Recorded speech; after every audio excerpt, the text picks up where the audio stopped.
let's talk about the 11 messages that the angels of abundance have imparted to all of us to help us to manifest abundance of any form.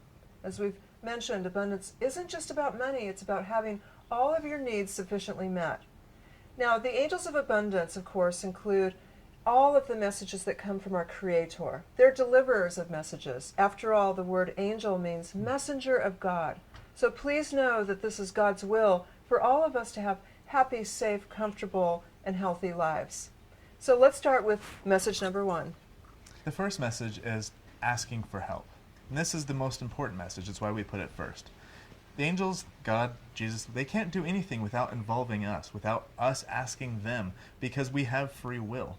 They can't interfere with us, even though they know what's better for us, because it is our choice to make the right choices or make the wrong choices. If we want to completely take our life off track, that's our right, and they won't interfere with it.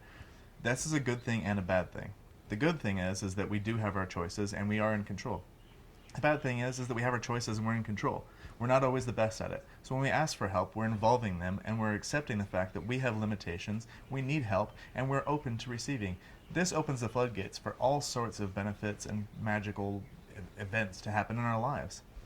It really doesn't matter how you ask for help. This is where I find a lot of folks get nervous and have fear energy that can block your manifestations. Because the law of free will simply says that we must invite that help. It doesn't say how we must invite it. So you can pray, and there's 2 types of prayer. There's prayer of affirmation and prayer of supplication. Supplication is when you plead for help. Please, God, please help me. Please, please, please. And affirmative prayer is where you say, thank you, God, for helping me.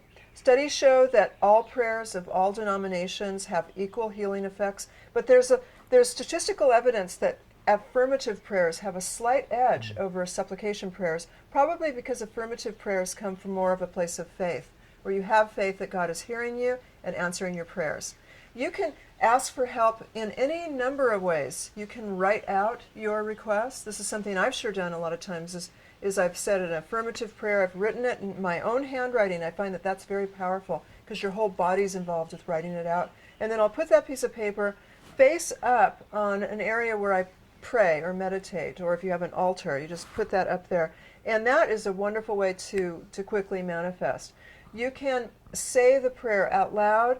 You can say it even rhetorically if your faith has been broken recently, you're not sure, you're upset or you're angry. I've even talked to a lot of people who've had quick answers to their prayers because they yelled the prayer. And it can be in terms of saying, if anyone's out there, please help me, and they're yelling it. And that clarity behind yelling often results in quick manifestation of your prayers. Sometimes when we scream it can feel like you're being disrespectful to God. But please know that God takes away the fear energy behind screaming and sees your pleas, has compassion upon you, and knows that you are coming from a place of desire to have your needs met. So please don't allow fear energy to come up about how you ask for help. It doesn't even matter what words you use, because the words are symbols of the intention behind it. When you ask for help, you're simply opening the door and saying, I am giving my free will choices to you in partnership, and I ask that you intervene. And so whether you say it out loud, whether you think your prayer, because heaven hears your thoughts, don't worry, they don't judge our thoughts. You can sing it even. I've had a lot of people tell me that they sing their prayers and they find that that actually lifts it to heaven very quickly. It really is more about that you do ask, not how you ask. There are many different ways to pray, and a lot of different religions teach different methods. What we found is the only requirement to making sure that a prayer is answered is that it's sincere. These prayers have to come from a very sincere place. Giving lip service to God just simply doesn't work, unfortunately. You have to genuinely be asking in a very sincere way. It's coming from a place in you where you really need and want this help. You're really asking. Another problem we find is that people feel like they're bothering God. They're bothering the angels. And this is unfortunate because it has them not ask in the first place. But if you think of it this way, if you have a really close relative, a friend, a child, and they've been off having this grand adventure and you're not around, you're going to want to hear from them. You're going to want to know what they've been doing, if they need any help, if they've had any fun, if they've had any trouble. You're going to be craving this contact. Well, so is God, so are the angels. They want to hear from you. They're really looking forward to hearing from you. But you're not bothering them. You're making them so happy because you're communicating with them. You're telling them about you. They want to know about your life. So never worry that you're bothering them. You aren't. You can't possibly bother them. That's right. God and the angels and Jesus and all the ascended masters are unlimited, as are we in spiritual truth. As Grant said, a lot of fears come up about bothering God, or even the fear might be that you're taking away God's attention from someone who might need it more than you. And that's simply not the case. That's us projecting our beliefs and human limitations onto God. God is omnipresent, meaning that God is everywhere. God's energy is within every cell of your body, in every situation, everything that you do, everything you think. And so there's no limits to God's ability to answer each of our prayers individually at the same time. So do not worry that you're going to somehow take away from someone else's good, or that yours is not a big enough prayer. God's will for all of us is the same: peace. Peace on earth, one person at a time, beginning with you. So whatever brings you peace, it's God's honor and the angels' sacred pleasure to help you with. If that means that you need some more time in your life, or you need some partnership, or you need more confidence, you need some finances to pay for something for your purpose, it will be given to you because it's part of peace. It might seem so obvious about asking for help, but so many times I find that people forget to help. In fact, I've forgotten myself, even though I teach this. I remember one time where I was in a situation in Arizona where I was giving a workshop about angels all day long, and then that night my producer drove me to a fitness center to go work out, because I do work out. It's one of the parts of the guidance that I have from the divine that helps me to keep my energy high. But we'll talk about energy later.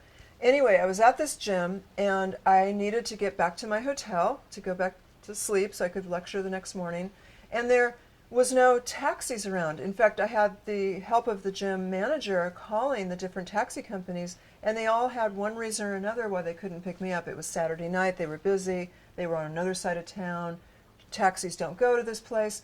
And so I said, well, I just did an hour's workout on the treadmill, so what's another half hour walking back to the hotel? So I go outside and it's dark, and there's no street lights on this Scottsdale, Arizona neighborhood, and there's also no sidewalks. So I'm walking on people's yards in this rocky terrain, and I have to admit that I went in my ego and I started to grumble. And I said, here I taught about you all day, God and angels, and you can't even help me with a taxi cab to go home so I can sleep and talk about you tomorrow. And I really was spewing. I have to admit that. And I hope you can relate that maybe you've done that sometime before. I think most of us have. I was upset. And so I did this spewing, and then I got quiet because I got it out of my system. And I heard this divine voice say to me very quietly in one ear, "Did you ask us for a taxi cab?" And I started laughing, because that's 101 of what we're teaching. And so it shows that we can all forget, because we just assume that it should be done for us. We get into this entitlement energy, which is what I had been in. As soon as I heard that truth, I said, oh my goodness. So I said, please send me a taxi cab. You can't imply it in your request. You can't just assume that they know. You can't hint at God. You have to be very clear. That's how the law of free will works. So as soon as I asked, there was a taxi cab that was going by. I put out my arm like you'd see the people in New York City do, and the taxi cab pulled right over, and I got inside, and I kind of have this thing about cabs being dirty and smelly. This one was new and smelled good. And I got in the back seat, and I said, thank you for picking me up. And the taxi cab driver said, it's funny, I never drive down this street usually. And it was because I asked, and within under 5 minutes, that prayer was answered. So you've got to remember to ask. It doesn't matter how you ask or what words you use. You don't have to use those fancy invocation, inscribed prayers. The angels are grateful for any time that we say words that are loving, and then we thank them, but it's not required. They don't need anything from us. They want to help us to enact God's will of peace. So again, whatever brings you peace. In my case, it was a taxi cab taking me home so I could get a good night's sleep at the hotel. If your need for peace is having enough money to make sure your kids have the clothing they need, or to pay the rent, or to have healthy organic food and your supplements that you need, or your health care, whatever you need for peace, is yours for asking. Absolutely, and you definitely don't need to get hung up on the precise words. There's no magic formula that's going to make this work or not work. You're all probably familiar with the Lord's Prayer, and if you're not, I encourage you to look it up because it is an interesting story. The basic premise behind it is that it's a fixed prayer that you can use every single time for every single circumstance. And the reason why this works is because God, the angels, Jesus, they know what's in our head. They know what's in our thoughts. We don't need to say it. If we do say it, if we feel like saying it, that's really for our benefit. It's a catharsis of getting it out. But don't worry that you can't find the precise words. Use this prayer if nothing else, and it'll work.